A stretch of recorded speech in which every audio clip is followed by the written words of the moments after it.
X-Men. Get it!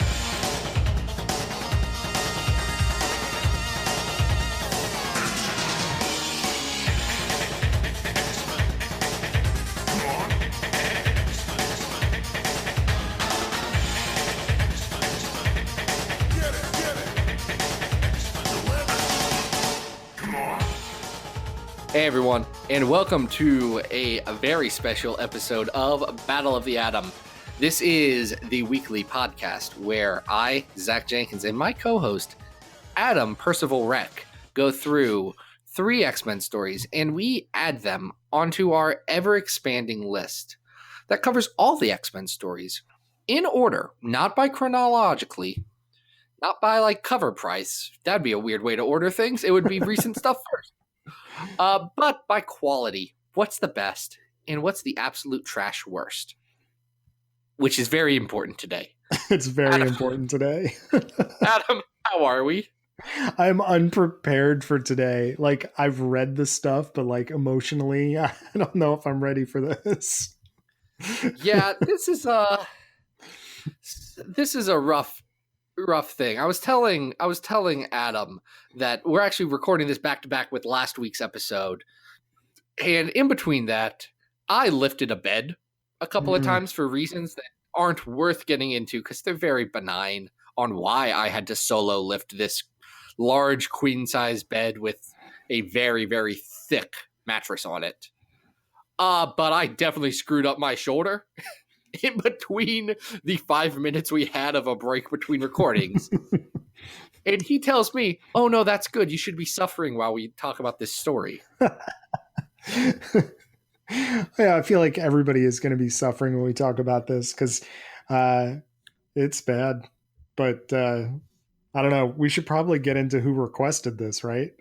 We should let everyone know who to blame. And that is Patreon supporter Chris Edelman. Now, Chris, you may know from the podcast that he does with his wife, Chris Edelman, called Chris's on Infinite Earths, which is a very good name. Very clever. Love it. So what did Chris request? Because this is a landmark for us, isn't it? This is our 100th story. Yeah, we got 99 problems on this list right now. And this is not one of them yet, but it will be our new number 100. Well, it'll be the 100th one on the list. We'll save the suspense for the rest of it. But Chris requested the Draco, which is Uncanny X-Men 428 to 434. This was written by Chuck Austin. With deep breath. Oh my, this is tough for me. I am getting viscerally angry about all of this. Talented person Sean Phillips does the prologue issue to this. And talented person Takeshi Miyazawa does the final issue of this. And Philip Tan, no adjective going to be added to this one, based solely on these 5 issues he does the middle chunk. What is this up? Yeah. What is good? What is this? Where do we even begin with the Draco? How do you solve a problem like the Draco? You got to start at the beginning, I guess. That's where you do things from. Okay. You know how you know how Mystique is Nightcrawler's mom, and we've known that for years at this point. It's been hinted. Well, turns out Nightcrawler's mom in 1983 lived in an late 1800s, early 1900s Victorian castle with some duke and played games with everyone else by definitely doing some non-consensual activities with everyone, using her shape-shifting powers to be just a skeevy dude. And then she can't get pregnant with her husband, and apparently the only thing Mystique wants in the world is a kid, which is some hot garbage right there to start off. That doesn't make any sense. None of that tracks, especially because Graydon Creed is older than Nightcrawler. He is. Because if we go by the chronology of this story, Nightcrawler's like 19. And Great Incredo's running for president. Yeah, the timeline here makes no sense whatsoever. Like, it feels like they just arbitrarily put 20 years ago on the first page of the story, but like, what does that even mean? With the sliding timeline and the architecture, and you're unsure of like where we are time-wise. Even one. This is page 1 of the Draco. Yeah, it's garbage. Already from page not making 1. any sense. No sense whatsoever. So Look, she Sean does Phillips get pregnant. is a good artist. That's the one good thing. Let's put that out of the way. And it's funny that you say that, because this is my first time through with the Draco, and I'm reading the first issue and I'm going, you know what? I like Sean Phillips. Is this really as bad as everybody says? But then I'm also reading it. So yeah, there's that. So right off the bat, we're already like not making a lot of sense. And then she is impregnated by one of our favorite the man characters. She falls in love with, Azazel. Oh. You remember Azazel from such stories as Nothing and such appearances as being Red Nightcrawler in X-Men First Class? That's about it. That's about it. But it only takes a couple of rendezvous for Mystique to fall head over heels with Azazel. Also some hot garbage. Yep. Not buying it. The waterfall "I'm in love" scene doesn't really track. The worst. And then she has Nightcrawler, dumps him off a waterfall, and he bamfs midway down, which is kind of adorable. And then we get right into the hot, deep mess of the rest of this, because it's just the thickest garbage. God. Oof. Zach, question for you. Yeah. Why is everyone yelling in this story at each other all the time? Well, one, you've not read all of Chuck Austin's run, so you're not aware of how horny everyone is in this run. Is that what it is? Is it just hormones that everybody's just like hot for each other, so they're just screaming at each other? This is pent up sexual anger from literally everyone else, because I think it's the only thing that makes sense at this point. I'll buy it. But yeah, everyone's screaming and like spitting, and they've got gross stuff hanging off their mouths the whole time. Everyone looks like they've been chewing on Elmer's glue, and it doesn't matter when the person has their mouth open, like, and how much emotion is behind the line. They are like, caulked up. It is disgusting. It's about the worst. So the art after Sean Phillips is unappealing. It's bad. It's bad. Philip Tan, you done bad here. Anyway, I don't even want to recap this, but people need to know, if you haven't read this, the Draco is notorious for being bad, and this story's worse than you think it is. Can I give it a shot?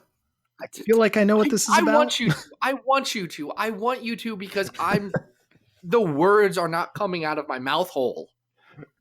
Okay, so tell me if I'm wrong here, because it really doesn't seem to make any sense. Azazel's plan is to sire enough mutant demon children on Earth so that he can get back to Earth with his hell children, who he also has to transport from Earth to his like hell dimension. Did I get that right? Not the worst plan in Chuck Austin's run. I'm going to tell you that right now. Not even the worst Nightcrawler teleportation-based plan in Chuck Austin's run.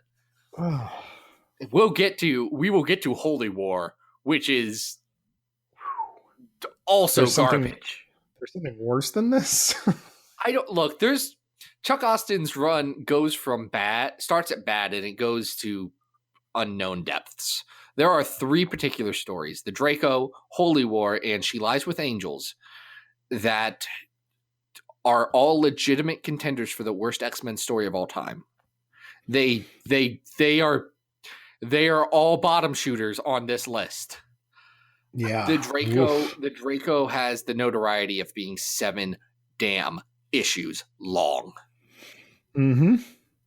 And that's rough because, yeah, that's about Azazel's plan. Also, Azazel's is Nightcrawler's dad. We figured that out.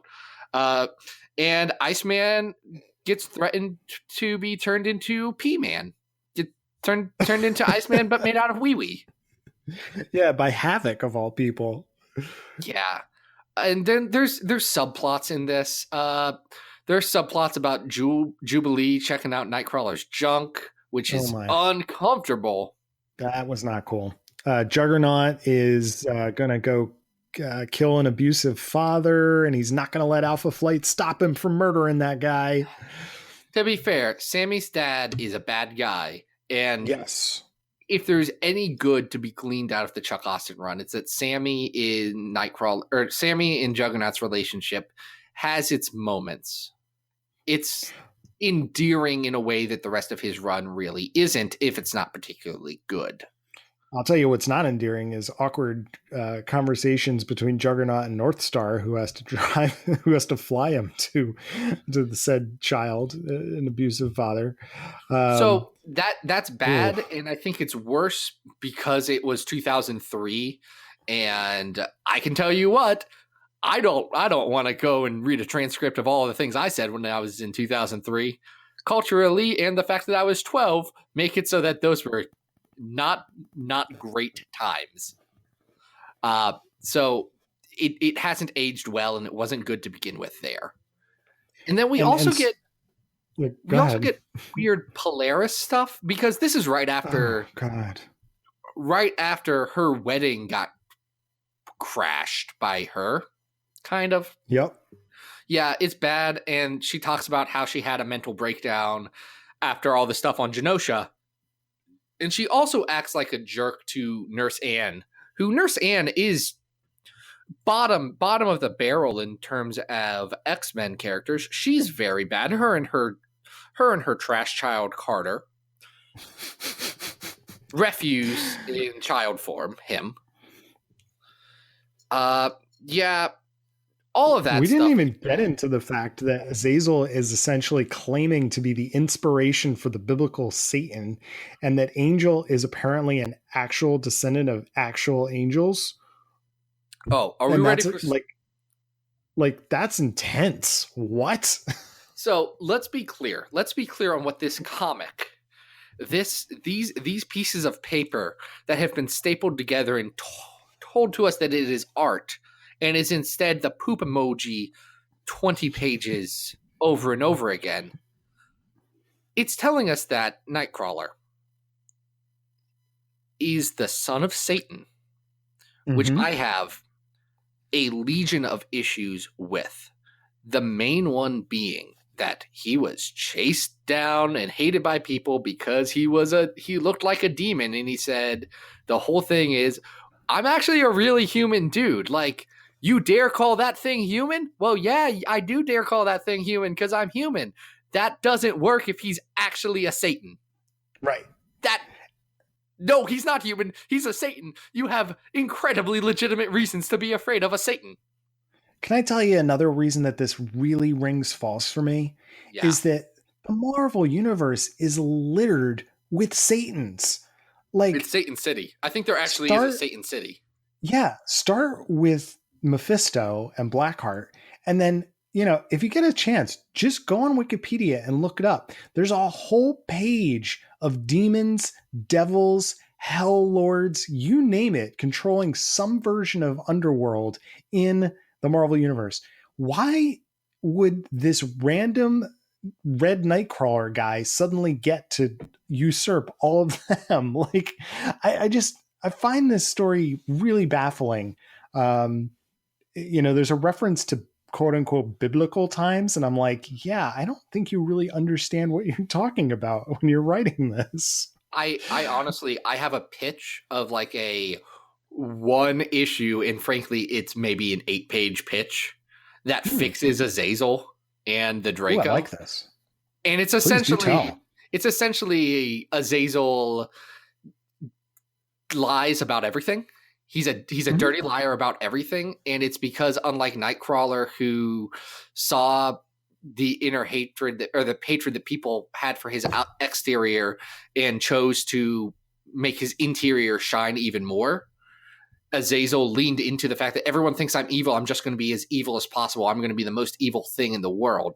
And it doesn't make the Draco good, but it fixes all of the bad continuity things I have with it. And at least makes Nightcrawler not a Satan. Yeah, I don't have any problems with the core idea of Azazel. There's a red Nightcrawler. Okay. I mean, whatever. I can get behind that. But what I can't get behind is multiple issues of people sitting around a large banquet table yelling at each other about God knows what, and random characters like Kiwi Black, Nightcrawler's brother, and Jennifer, like Nightcrawler's demon sister, who definitely also comments on his junk. Oh, so much junk notation. There's also a no-nose Nightcrawler who has portals coming out of his belly button that Polaris can stick her head through. That's Abyss. That's Abyss from Age of Apocalypse. They took that amazing design of I'm Crazy Arm Man and turned him into noseless Nightcrawler. Mm-hmm. Yep. I hate so much about this comic. I hate so much about this comic. Well, I guess the question then is, how low do we want to put it on our list? Because I think the temptation might be to sink it to the bottom. So I'm gonna tell you an unarguable truth. This is unquestionable. It's worse than God Loves Man Kills 2. Yes, it absolutely is worse than God Loves Man Kills 2. Unquestionably worse than God Loves Man Kills 2. Yep. Where it comes down to is this worse than X-Men Phoenix Legacy of Fire? And I would like to hear your stance first, because I have a thesis. This is neck and neck, guys. I mean, Phoenix Legacy of Fire is nigh unreadable. Like, you should be ashamed to even glance at it. And we've gone into depth about that in that episode. So if you missed that episode, go back. It's the worst we've trash talked anything on this aside from God Loves Man Kills 2. And, I think similar things could be said about the Draco. There's a lot of just like, what is this? This should not be happening, et cetera, et cetera.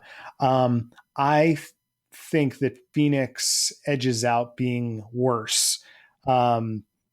If for a couple of factors. The first and last issues of the Draco have acceptable art. I will go on record as saying that, Sean Phillips is talented. He's not doing a good story here, but there's some merit to that. And I don't think there's anything as objectionable in the Draco as that moment in Phoenix Legacy of Fire with Ileana. What's your thinking? Where are you going here? I don't think you're necessarily wrong about anything you said. However, I think what's very important is this is a list of the best and worst X-Men stories of all time. And in a very important way, Phoenix Legacy of Fire is trash garbage. It is offensive in several ways. It's also irrelevant. And I think that's the one thing that I struggle with on this, because I have put a lot of thought into this one question. And where I land as an individual is that Phoenix Legacy of Fire is 3 horrible issues that no one will ever need to know about. Mm-hmm. It will fade away. The Draco is important to X-Men canon, as much as I absolutely despise it. It is. It also is just so long. It's 7 issues. It's miserable to get through. It ruins at least 2 characters for a while. It does some really bad things with other characters. It has abysmal art. But the biggest thing to me is it screws up Nightcrawler for me. It really does. And I love Nightcrawler. Kurt is my boy. Like, Cyclops is probably I think Cyclops is the best X-Men character. Nightcrawler may be my favorite X-Men character. and it does so much to screw him up that I can't in good faith call anything a worse X-Men story than the Draco. Like, what it comes down to me is this is important. Phoenix Legacy of Fire is the exact opposite. I can get behind this argument because you're bringing up a good point. Like, Phoenix Legacy of Fire is a weird thing that no one even knows about. Whereas if you're doing a run of all 500 and some issues of Uncanny, you're going to read this, and it's in canon. So you have to get through this to understand what happens in later issues. So I'm with you. I think we could put this at the new 100. So do you know what the other good thing about this being at the new 100 is? That we don't have to keep saying Phoenix Legacy of Fire when we say the worst story. We never have to remind people of it. It can die with us. I love it. All right. The Dracos are new number 100. List. Screw all of you. Oof. And I'm sorry that we had to deal with 21 minutes of the Draco. So we'll try. I need a refresher. I need something better. I need something that will lift my spirits and make life mean something again. Well, you couldn't pick a better second story than Dave Cockrum's Nightcrawler miniseries, because holy dear Lord, it's pure unadulterated joy in a comic form. Yeah. I have not loved a comic book as much as I loved this in ages. It's so good, you right? You love Nightcrawler. You must have been like just overjoyed to revisit this. I wasn't actually planning on revisiting this because here's the thing. I have a lot of comics that I read, and I was kind of running late on this episode. So I was like, oh crap, I have to read all that Cyclops stuff. I got to read the Draco again, and that's just going to make me upset. And I have to read our next story. And I was like, well, I'll flip through Nightcrawler. And I got to page 3 and said, no, I'm rereading everything about this. I love this story. This is so good. What happens in this, Adam? Well, I mean, it's some kind of nonsense, really, because there is a reference back to, what's the other title? Bizarre that it Adventures refers back to? 27. Bizarre Adventures. Yes. Which involved some sort of very vague dimension hopping thing, which Kitty and Ileana somehow managed to recreate within the Danger Room. Yes. Okay. But upon hopping through it, Nightcrawler, and this is a stroke of genius to bring Lockheed with him as part of the story, basically go on this amazing space pirate adventure that involves just about everything you can possibly throw in. I just made a quick list. There is a full-on Smurf parody here, space pirates, hissing Sharkman sorcery, a dinosaur cowboy, ElfQuest and Cerebus jokes. Like, there is a lot packed into these issues, and I am smiling ear to ear as I read every single page. It is a work of it's just genius. I love it. Yeah. Nightcrawler is Dave Cockrum's favorite character. Like, he was obviously his favorite character on X-Men, and I'm pretty sure he's Dave Cockrum's favorite character of all time. Well, wait. Yeah, I'm going to say yes. I'm going to definitely say yes. And that shows here because Dave Cockrum has an absolute blast writing and drawing this. You know, Claremont was initially pegged to write this thing. And I think what happened is Cockrum, either Claremont got too busy or Cockrum straight up said, nah, I got this. Like, I love you, Chris, but you're going to let me have this one. And it works out because this feels just different enough from Claremont's X-Men at the time to stand out, but not so different that it feels out of place. Like, this is just friggin' fun. Yeah. Oh, it sure is. And, you know, it's interesting because recently I've been going back with my daughter on Marvel's Unlimited. Marvel Unlimited. They have the Star comics from Star Wars. They have the Ewoks and the droids. They don't have a lot of they don't have the licenses for a lot of the other Star comics that were being published at the time. How do they not have all of Planet Terry on there? Who got brought back? Didn't they? Chip Zdarsky bring Planet Terry back? Am I making that up? Somebody brought him back in a. I know that.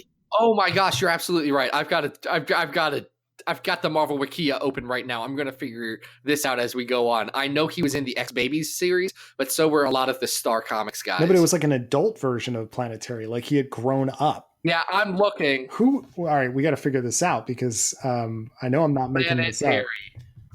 Planetary. Guys, you understand that he is a space prince and his name is Planetary. Yeah. Right?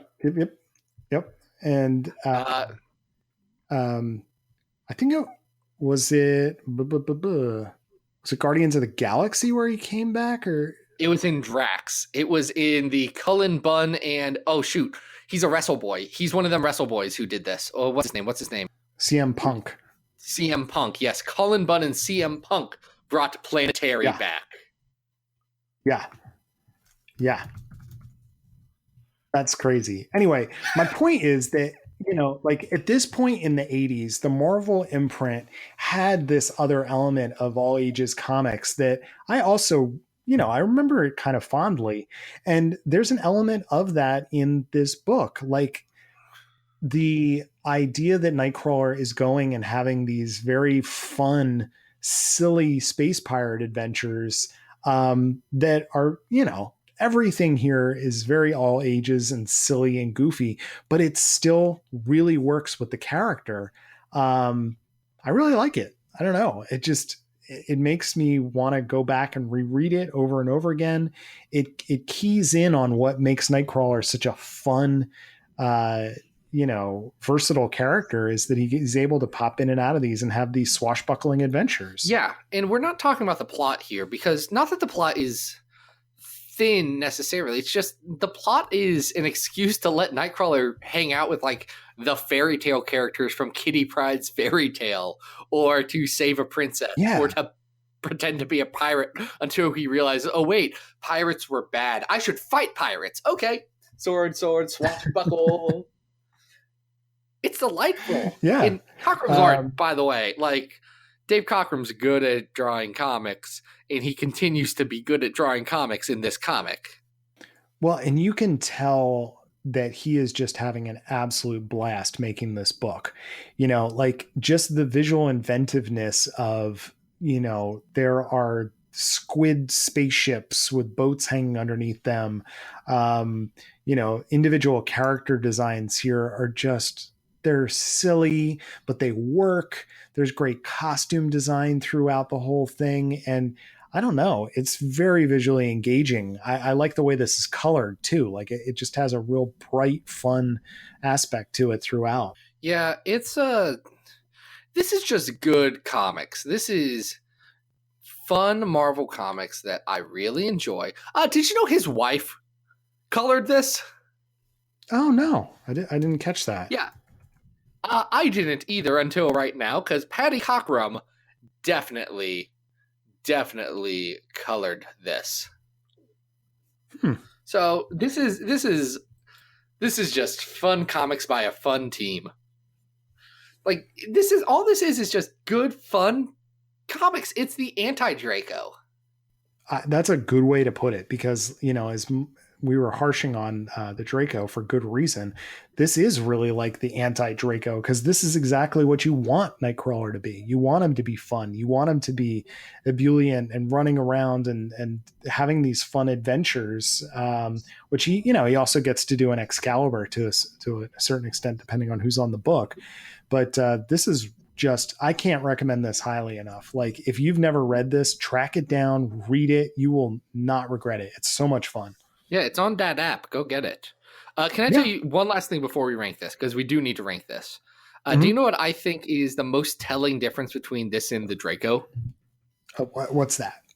There's also a panel of someone commenting on Nightcrawler's junk in this comic. And instead of it being terrifying and horrifying like it is in the Draco, it's charming and endearing and kind of funny in this. Yes, the closest this comes to like an actual dirty joke is a joke about Ileana owning copies of Playgirl at the very end. But you're right. Which is uncomfortable. It is. She's a child. that is the closest that this comes to doing an off-color joke. That scene with Nightcrawler's clothes disappearing and reappearing is really funny and charming. Yeah, this is better than it should be, and I love it so much. Where should we rank this? I want to hear your thoughts, Adam. I want to hear your thoughts because I feel like I'm probably the more binary good bad of us, where you have a bit more nuance to your opinions on occasion. I really love when you can tell that a creator has like a solid vision for the character, and that it's executed so flawlessly. I mean, I know that people may look at this miniseries and think of it as kind of slight or silly, but I think there's a lot of merit to this. It definitely solidifies who Nightcrawler is and allows him to go on a very, very fun adventure that I frankly want to revisit often. Is it important to continuity? Not really. We are going to talk a little bit more about BAMFs, or pseudo BAMFs as I'm calling them, in a moment. But this, doesn't really have a lot of necessary things to revisit in terms of continuity or canon. But I sure do enjoy it. So I am looking higher in the list than I thought I maybe would. Yeah, that's where I'm kind of at. This is great. It gives us Cretaceous Sam, who is he's a T-Rex cowboy, and he's going to drill Nightcrawler. Yeah. He's very good. Oh man. Like, I'm looking pretty high in the list. Is this better than the X Factor Fall of the Mutants? That is our current number 11. And that's our current number 11. I might enjoy reading this better than that. I think it's actually interesting. Better. Yeah, like you, I know you're very fond of the Colossus versus Juggernaut issue, and I feel like this, it has that kind of like revisit factor. Like, I want to go back and spend some time in this world again. Yeah. So it's close, because I don't think it's better than Dark Angel Saga, which is not an insult to it. Dark Angel Saga is really friggin' good too. Yeah. Like, we're talking, does it sneak into the top 10 or is it just outside of it? I think it's just outside of it. I don't think it's better than that Colossus versus Juggernaut issue, which is an absolute like masterpiece X-Men issue that will, stand as a classic forever. Yeah, so I would probably put it at 11. I think that's really fair, because I think that's also correct, because Nightcrawler by Cockrum is legit. So go read it. It's awesome. Go read it. Like, seriously, guys, don't read the Draco. Don't hate read the Draco. Love read Nightcrawler. Yeah. You will be smiling from ear to ear as opposed to yelling at the top of your lungs with your mouth full of glue. It's a big change. Oh. Let's talk about the last story on our list. Yeah. Which is an interesting mix of the two stories we just talked about, which is Amazing X-Men 1 through 5. The Quest for Nightcrawler. Yeah. Which is kind of a culmination of Wolverine and the X-Men in a lot of ways.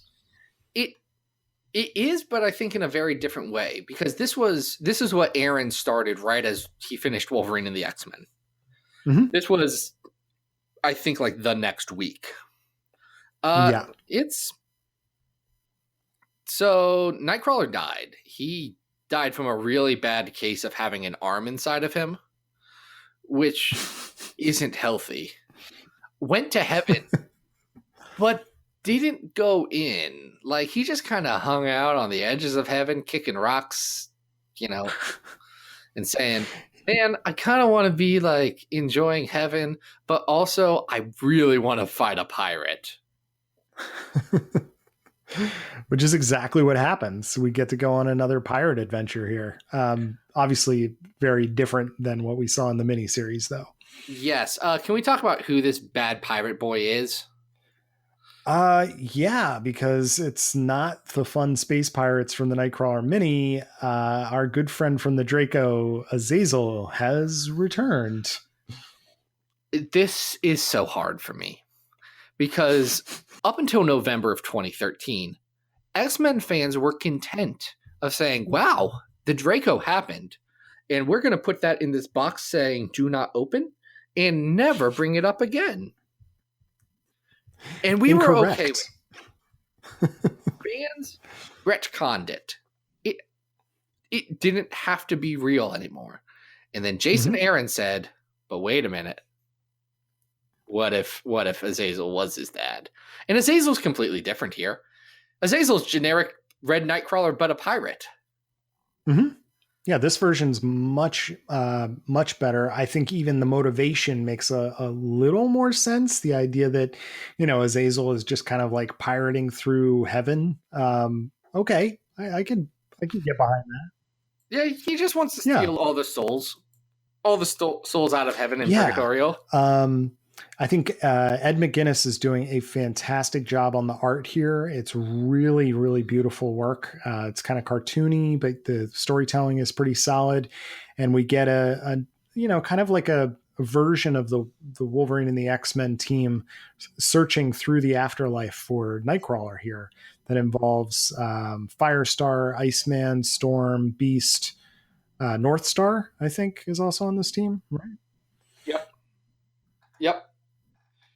And Wolvie, our good buddy Logan, Lucky Jim. Yeah. I think you're aware of him. I really wish that this was just a mini series, though. Like right after this, if I remember correctly, was when they announced that Jason Aaron was picked to relaunch Star Wars for Marvel. And so he didn't stay on the book for very long. And really, he does one issue after this, and it's a 2-part issue that he only does one part of and is never revisited. Yeah. Like this could have been a Nightcrawler-led X team, I guess. But we really... Which is the superior X But team. we only get to the part where Nightcrawler gets reincarnated before Aaron leaves the book. So we really don't get a chance to see what, was supposed to happen. Instead, we get a Wendigo war, which is cool, but not what I think maybe this was going to be. No, there's some disappointment of what happened after, but I don't think we can necessarily hold that against these 5 issues. Oh.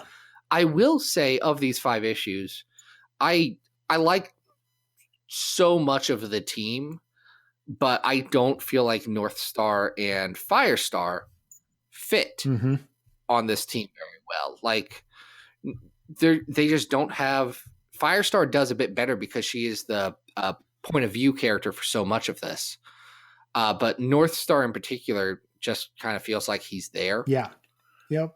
He doesn't contribute much. And even Firestar, just partly because she doesn't have the deep relationships that like Storm or Wolverine or Beast have with Nightcrawler, her contributions to this team dynamic, especially in this part of the book, feel lesser. Mm-hmm. And she's used as a point of entry character. She does set hell on fire. Yeah, sure. There, I will say that the story has 2 things in it that rereading it made me kind of scratch my head about. The first one is that Charles Xavier is in heaven, which brings up just kind of like an interesting thing about the fact that Charles Xavier is dead, because we now realize that when he died, that means that Charles Xavier, I guess his soul went to heaven so it could stand around and look disapprovingly at Nightcrawler in a toga. Yes. His psychic form was imprisoned by Shadow King and then fused to Phantom X in Astonishing. And then his brain was co-opted by Red Skull and then later destroyed by Rogue in Uncanny Avengers. That's a lot of post-death stuff to happen to Charles Xavier. Like, wow. Okay. Essentially, everyone took his being and chopped it into a lot of pieces and said, and here's some for you, and here's some for you, and here's some for you. And guys, do with this what you will, because frankly, he's a lot more interesting dead than he is alive. Oh, sure. Sure is. Now, the other thing that really I had forgotten about was that throughout Wolverine and the X-Men, there are BAMFs, and they are causing mayhem and drinking Logan's whiskey, and they're a problem throughout the series. But this 5 issues tries to sew up what the Bamfs are, and we actually get an origin story of the Blue Bamfs, because they were not actually Bamfs like they were in the Nightcrawler mini. They originally were the forgotten, like maggot-like children of some creature in hell that Azazel fed his own blood. And then Nightcrawler got them to turn blue and help him come back to our world, or the 616, by promising them his soul. So this is staggering to me. I had forgotten that Nightcrawler's corporeal form, returning to Earth, is made up of the blue pseudo-Bamfs, which means that Nightcrawler is literally made of maggots. Which I approve. Not maggot, not bring back maggot, like these little gross things. I mean, I take what I can get here, man. Don't take this away from me. Wow. So I had forgotten about that aspect of this origin story, and the fact that Pickles, the Bamf, is actually a maggot and Nightcrawler is made of maggots is just something to digest there. Wow. Yeah, I don't think as a story this works amazingly well. Like, honestly, I dropped this. When I was reading it, I was like, I'm going to get through issue 5 of this, but I don't need to pick up the rest of this series. I'm kind of good. Yeah, I remember doing the same. Like, it was a lot of hype that didn't live up to the hype. But I like parts of it. Ed McGuinness's art in particular. He draws some very, very good splash pages. Like, he has several awesome Nightcrawler as a pirate poses. Like, I can think of like 4, and they're all great. And he does a very good hug.